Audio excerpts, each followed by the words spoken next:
Chapter 44. In the room where the dressing-table stood, and where the wax candles burned on the wall, I found Miss Havisham and Estella. Miss Havisham seated on a settee near the fire, and Estella on a cushion at her feet. Estella was knitting, and Miss Havisham was looking on. They both raised their eyes as I went in, and both saw an alteration in me. I derived that from the look they interchanged. "And what wind," said Miss Havisham, "blows you here, Pip?" Though she looked steadily at me, I saw that she was rather confused. Estella, pausing a moment in her knitting, with her eyes upon me, and then going on, I fancied that I read in the action of her fingers, as plainly as if she had told me in the dumb alphabet, that she perceived I had discovered my real benefactor. "Miss Havisham," said I went to Richmond yesterday, to speak to Estella, and finding that some wind had blown her here, I followed." Miss Havisham motioning to me for the third or fourth time to sit down, I took the chair by the dressing-table, which I had often seen her occupy. With all that ruin at my feet and about me, it seemed a natural place for me that day. "What I had to say to Estella, Miss Havisham, I will say before you presently, in a few moments. It will not surprise you. It will not displease you. I am as unhappy as you can ever have meant me to be." Miss Havisham continued to look steadily at me. I could see in the action of Estella's fingers as they worked, that she attended to what I said, but she did not look up. "I have found out who my patron is. It is not a fortunate discovery, and is not likely ever to enrich me in reputation, station, fortune, anything. There are reasons why I must say no more of that. It is not my secret, but another's." As I was silent for a while, looking at Estella, and considering how to go on, Miss Havisham repeated, "It is not your secret, but another's. Well?" "When you first caused me to be brought here, Miss Havisham, when I belonged to the village over yonder, that I wish I had never left, I suppose I did really come here, as any other chance boy might have come, as a kind of servant, to gratify a want or a whim, and to be paid for it?" "Aye, Pip," replied Miss Havisham, steadily nodding her head, "you did." "And that Mr. Jaggers—" "Mr. Jaggers," said Miss Havisham, taking me up in a firm tone, "had nothing to do with it, and knew nothing of it. His being my lawyer, and his being the lawyer of your patron, is a coincidence. He holds the same relation towards a number of people, and it might easily arise. Be that as it may, it did arise, and was not brought about by any one." Any one might have seen in her haggard face that there was no suppression or evasion so far. "But when I fell into the mistake I have so long remained in, at least you led me on?" said I. "Yes," she returned, again nodding steadily. "I let you go on." "Was that kind?" "Who am I?" cried Miss Havisham, striking her stick upon the floor, and flashing into wrath so suddenly that Estella glanced up at her in surprise. "Who am I, for God's sake, that I should be kind?" It was a weak complaint to have made, and I had not meant to make it. I told her so, as she sat brooding after this outburst. "Well, well, well," she said. "What else?" "I was liberally paid for my old attendance here," I said, to soothe her, "in being apprenticed, and I have asked these questions only for my own information. What follows has another, and I hope more disinterested purpose. In humouring my mistake, Miss Havisham, you punished, practised on, perhaps you will supply whatever term expresses your intention, without offence, your self-seeking relations." "I did. Why, they would have it so. So would you. What has been my history, that I should be at the pains of entreating either them or you not to have it so? You made your own snares. I never made them." Waiting until she was quiet again, for this too flashed out of her in a wild and sudden way, I went on. "I have been thrown among one family of your relations, Miss Havisham, and have been constantly among them since I went to London. I know them to have been as honestly under my delusion as I myself, and I should be false and base if I did not tell you, whether it is acceptable to you or no, and whether you are inclined to give credence to it or no, that you deeply wrong both Mr. Matthew Pocket and his son Herbert, if you suppose them to be otherwise than generous, upright, open, and incapable of anything designing or mean." "They are your friends," said Miss Havisham. "They made themselves my friends," said I, "when they supposed me to have superseded them, and when Sarah Pocket, Miss Georgiana, and Mistress Camilla were not my friends, I think." This contrasting of them with the rest seemed, I was glad to see, to do them good with her. She looked at me keenly for a little while, and then said quietly, "What do you want for them?" "Only," said I, "that you would not confound them with the others. They may be of the same blood, but, believe me, they are not of the same nature." Still looking at me keenly, Miss Havisham repeated, "What do you want for them?" "I am not so cunning, you see," I said, in answer, conscious that I reddened a little, "as that I could hide from you, even if I desired, that I do want something. Miss Havisham, if you would spare the money to do my friend Herbert a lasting service in life, but which, from the nature of the case, must be done without his knowledge, I could show you how." "Why must it be done without his knowledge?" she asked, settling her hands upon her stick, that she might regard me the more attentively. "Because," said I began the service myself, more than 2 years ago, without his knowledge, and I don't want to be betrayed. Why I fail in my ability to finish it, I cannot explain. It is a part of the secret which is another person's, and not mine." She gradually withdrew her eyes from me, and turned them on the fire. After watching it for what appeared in the silence, and by the light of the slowly wasting candles, to be a long time, she was roused by the collapse of some of the red coals, and looked towards me again, at first vacantly, then with a gradually concentrating attention. All this time Estella knitted on. When Miss Havisham had fixed her attention on me, she said, speaking as if there had been no lapse in our dialogue, "What else?" "Estella," said I, turning to her now, and trying to command my trembling voice, "you know I love you. You know that I have loved you long and dearly." She raised her eyes to my face, on being thus addressed, and her fingers plied their work, and she looked at me with an unmoved countenance.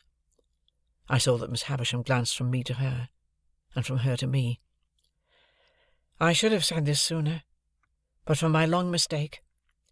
It induced me to hope that Miss Havisham meant us for one another. While I thought you could not help yourself, as it were, I refrained from saying it, but I must say it now." Preserving her unmoved countenance, and with her fingers still going, Estella shook her head. "I know," said I, in answer to that action, "I know. I have no hope that I shall ever call you mine, Estella. I am ignorant what may become of me very soon, how poor I may be, or where I may go. Still, I love you. I have loved you ever since I first saw you in this house." Looking at me perfectly unmoved, and with her fingers busy, she shook her head again.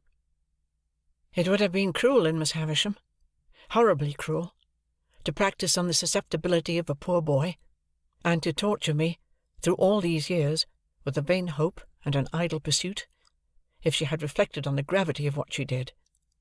But I think she did not. I think that in the endurance of her own trial, she forgot mine, Estella." I saw Miss Havisham put her hand to her heart and hold it there, as she sat looking by turns at Estella and at me. "It seems," said Estella, very calmly, "that there are sentiments, fancies, I don't know how to call them, which I am not able to comprehend. When you say you love me, I know what you mean, as a form of words, but nothing more. You address nothing in my breast. You touch nothing there. I don't care for what you say at all. I have tried to warn you of this. Now, have I not?" I said in a miserable manner, "Yes." "Yes, but you would not be warned, for you thought I did not mean it. Now, did you not think so?" "I thought and hoped you could not mean it. You, so young, untried, and beautiful, Estella. Surely it is not in nature." "It is in my nature," she returned. And then she added, with a stress upon the words, "It is in the nature formed within me. I make a great difference between you and all other people, when I say so much. I can do no more." "Is it not true," said I, "that Bentley Drummle is in town here, and pursuing you?" "It is quite true," she replied, referring to him with the indifference of utter contempt. "That you encourage him, and ride out with him, and that he dines with you this very day?" She seemed a little surprised that I should know it, but again replied, "Quite true." "You cannot love him, Estella." Her fingers stopped for the first time, as she retorted rather angrily, "What have I told you? Do you still think, in spite of it, that I do not mean what I say?" "You would never marry him, Estella." She looked towards Miss Havisham, and considered for a moment with her work in her hands. Then she said, "Why not tell you the truth? I am going to be married to him." I dropped my face into my hands, but was able to control myself better than I could have expected, considering what agony it gave me to hear her say those words. When I raised my face again, there was such a ghastly look upon Miss Havisham's, that it impressed me, even in my passionate hurry and grief. "Estella, dearest, dearest Estella, do not let Miss Havisham lead you into this fatal step. Put me aside for ever. You have done so, I well know. But bestow yourself on some worthier person than Drummle. Miss Havisham gives you to him, as the greatest slight and injury that could be done to the many far better men who admire you, and to the few who truly love you. Among those few, there may be one who loves you even as dearly, though he has not loved you as long as I.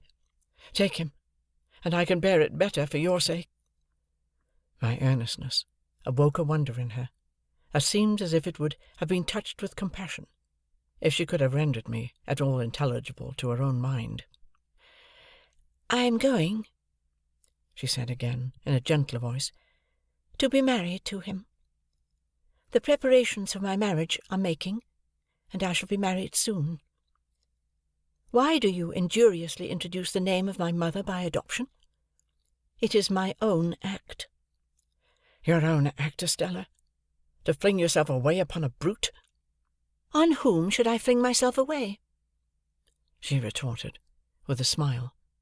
"Should I fling myself away upon the man who would the soonest feel, if people do feel such things, that I took nothing to him? There. It is done. I shall do well enough, and so will my husband. As to leading me into what you call this fatal step, Miss Havisham would have had me wait, and not marry yet.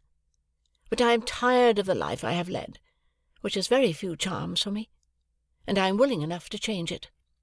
Say no more. We shall never understand each other." "Such a mean brute, such a stupid brute!"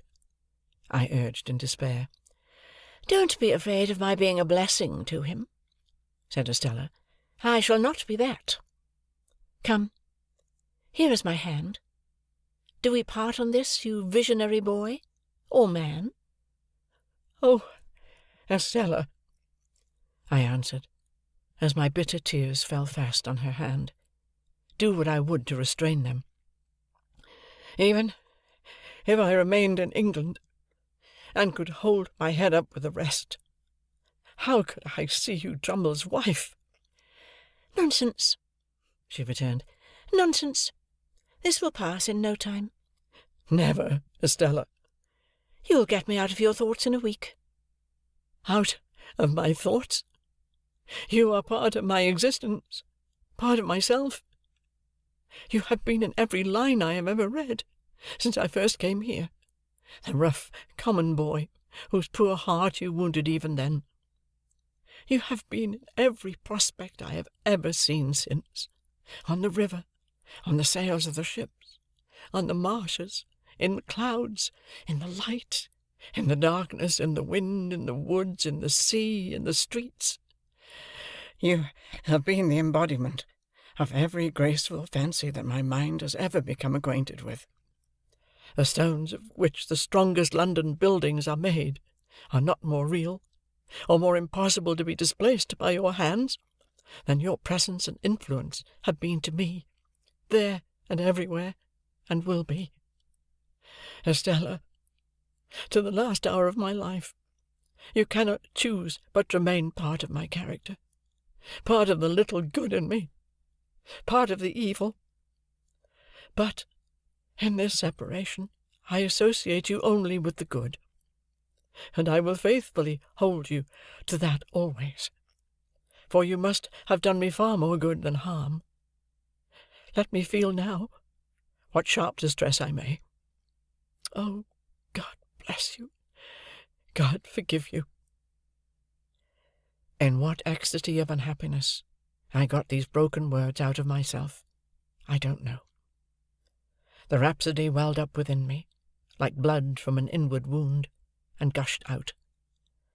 I held her hand to my lips some lingering moments, and so I left her.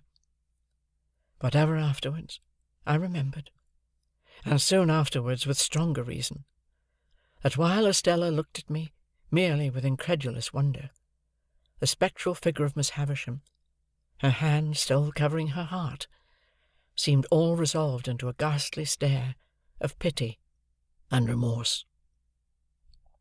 All done, all gone. So much was done and gone, that when I went out at the gate, the light of the day seemed of a darker colour than when I went in. For a while I hid myself among some lanes and by-paths, and then struck off to walk all the way to London. For I had by that time come to myself so far as to consider that I could not go back to the inn and see Drummle there, that I could not bear to sit upon the coach and be spoken to, that I could do nothing half so good for myself as tire myself out. It was past midnight when I crossed London Bridge, pursuing the narrow intricacies of the streets, which at that time tended westward near the Middlesex shore of the river. My readiest access to the Temple was close by the riverside, through Whitefriars.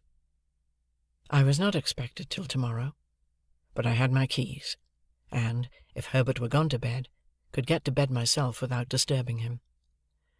As it seldom happened that I came in at that Whitefriars gate after the Temple was closed, and as I was very muddy and weary, I did not take it ill that the night porter examined me with much attention as he held the gate a little way open for me to pass in. To help his memory, I mentioned my name. "I was not quite sure, sir, but I thought so. Here's a note, sir. The messenger that brought it said would you be so good as read it by my lantern." Much surprised by the request, I took the note. It was directed to Philip Pip, Esquire, and on the top of the superscription were the words, "Please read this here." I opened it, the watchman holding up his light, and read inside, in Wemmick's writing, "Don't go home."